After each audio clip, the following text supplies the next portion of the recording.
YouTube channel से समस्त श्रोता बंधु मानू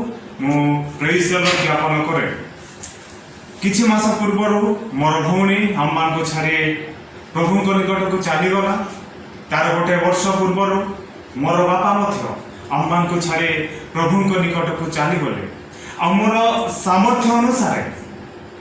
आउ किछि दिन से जीवित भाव में बंचे रखा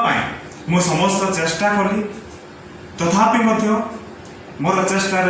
मु सफलता पाई पारिले नहीं। मोर प्रिय बंधुगण आज जदि आम ए पृथ्वी विषय चिंता करबा विशेषकर आम भारत विषय चिंता करबा प्रत्येक ग्राम पंचायत रे प्राथमिक स्वास्थ्य केंद्र ब्लॉक रे गोष्ठी स्वास्थ्य केंद्र सब डिविजन रे उपखंड चिकित्सालय पुणी जिला रे जिला मुख्य चिकित्सालय अनेक जिला मानक मेडिकल कॉलेज मान सब हो गलानी आउरे एम आउ सरकारी स्तर रे बहुत बड़ बड़ हॉस्पिटल मान होईछि तथापि मध्य आम देश रे आम शहर मानक रे अनेक गुडी बड़ बड़ बेसरकारी हॉस्पिटल मान मध्य अछि जो स्थान रे कि आधुनिक उपकरण सह उत्तम चिकित्सा सेवा जोगाई दिया जाउछि तथापि मध्य मोर प्रिय माने आम देशर विशेषकर सेलिब्रिटी माने राजनेता माने मंत्री माने आहुरी उत्तम चिकित्सा निमंते विदेश को मध्य जाउछंती आ जदि चिंता करिबा आम भारतर अनेक युवा युवती माने मेडिकल पाठ पढ़ी उज्जवल भविष्यतर स्वप्न नहीं लोकंकर सेवा करिबो एवं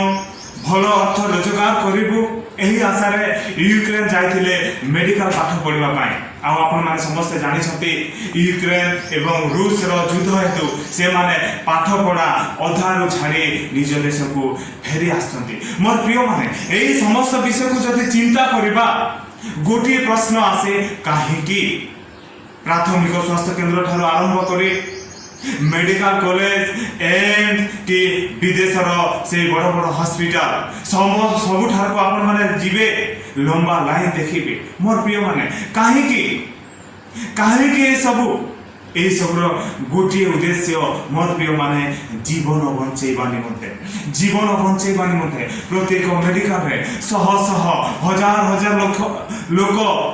लंबा लाइन लगी था कहीं जीवन बंचेबा निमंते आहरी मोर प्रिय माने जो युवा युवती माने उज्जवल भविष्य निमंते यूक्रेन जाइथिले आ जेते युद्ध आरंभ होला से स्थान रे निजर जीवन बंचेबा निमंते से माने हेई पाठ पढ़ा अधारु छाड़ी निज देश को पळय आसंती तबे मोर प्रिय माने एही सब केवल निजर जीवन बंचेबा निमंते होछि केवल जीवन बंचेबा निमंते होछि। तो आज हम माने देखिबा आज मु आपन मान को एपर एक विषय देबी जे जहा आपन मानकर जीवन बंचिबो एक अनंत जीवन निकट को कढई नेबो अनंत जीवन रो अधिकारी हे पारिबे। मोर प्रिय माने पवित्र धर्मशास्त्र बाइबल एपर प्रकाश करे माथि लिखित सुसमाचार 19 अध्याय 16 पदरो आमे जदि देखिबा सेही स्थान रे जने व्यक्ति जीसुଙ୍କ निकट को जाउछन्ते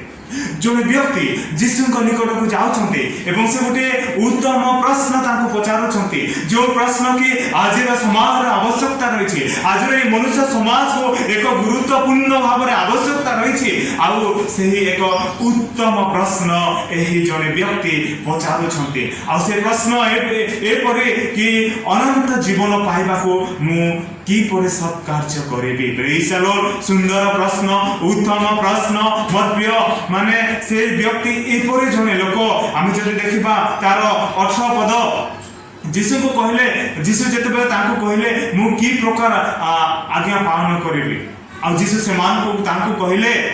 जे नरहत्या कर आउ ये जे जने व्यक्ति एपरि लोक केबे नरहत्या करि खाली नरहत्या करि कहा न मोर प्रिय माने एही 18 पद प्रकाश करे जे से गोटे उत्तम विषय ताको ठारे अछि हेई जने व्यक्ति से धनी लोक सम्भ्रांतशाली लोक किंतु से व्यभिचार करि से केबे व्यभिचार करि कहिबा गले कोन से झियो प्रति से कुदृष्टि रे देखि उत्तम विषय आज कालिका धनी श्रेणीर लोक आम देखा विशेषकर युवा मानू तो से विषय ए व्यभिचार विषय मु न कहवा भल आपण मैंने भल जानी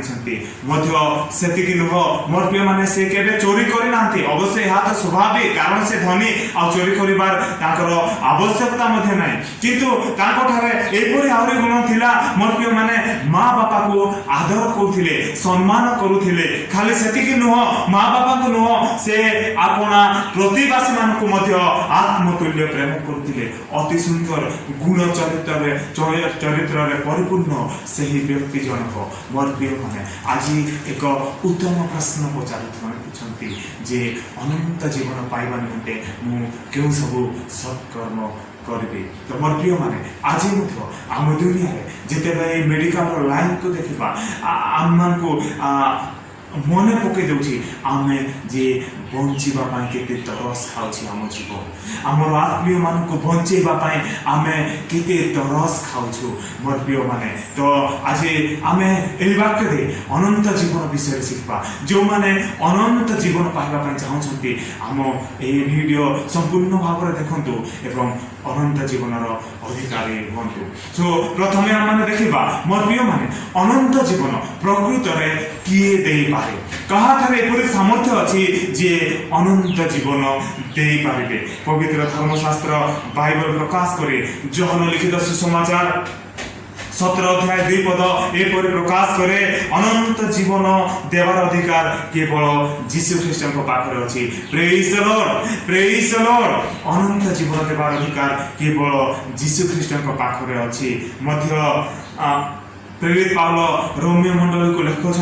6 अध्याय 23 पदरे ईश्वर अनुग्रह ख्रीष्ट सहभागितार आम्भे माने अनंत जीवन पाइबा मोर माने ख्रीष्ट सहभागितार आम मैंने जिते ख्रीष्ट सह मिलित होगा तेबे ख्रीष्ट मान को अनंत जीवन देवे जहन लिखित सुसमाचार 6 अध्याय 68 पद एपरि प्रकाश करे से स्थान में सिमोन पीतर जो शिष्य माने जीशु को भल भाव में जानी जो माने जीशु को सहित रोते जो माने जीशु को सहित शोते जीशु को जेकोसी स्थान को जीशु को सह जाऊे कहवा गले संपूर्ण भाव में जीशुकर समस्त विषय जानी आपाई से सिमोन पीतर कहते प्रभु आम क्या पाख को जीवु आपण तो अनंत जीवन वाक्य अच्छी प्रेज द लॉर्ड प्रथम जहन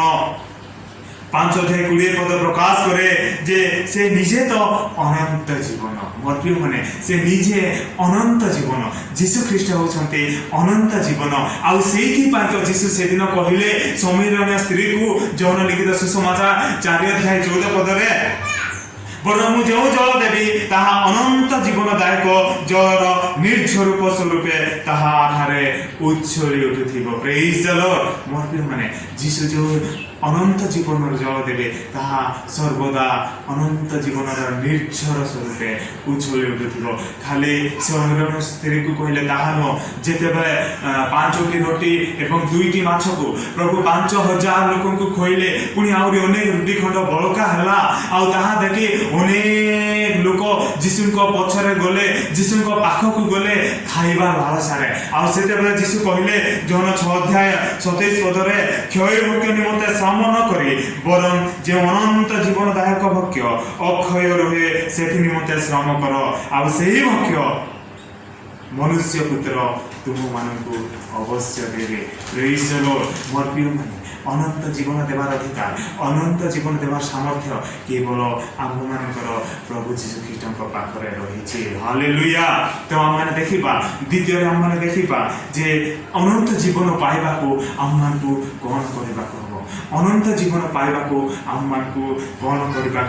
प्रथम विषय आम मैंने देखा जौन 17 अध्याय 3 पद प्रकाश करे आउ एकमात्र सत्य ईश्वर जे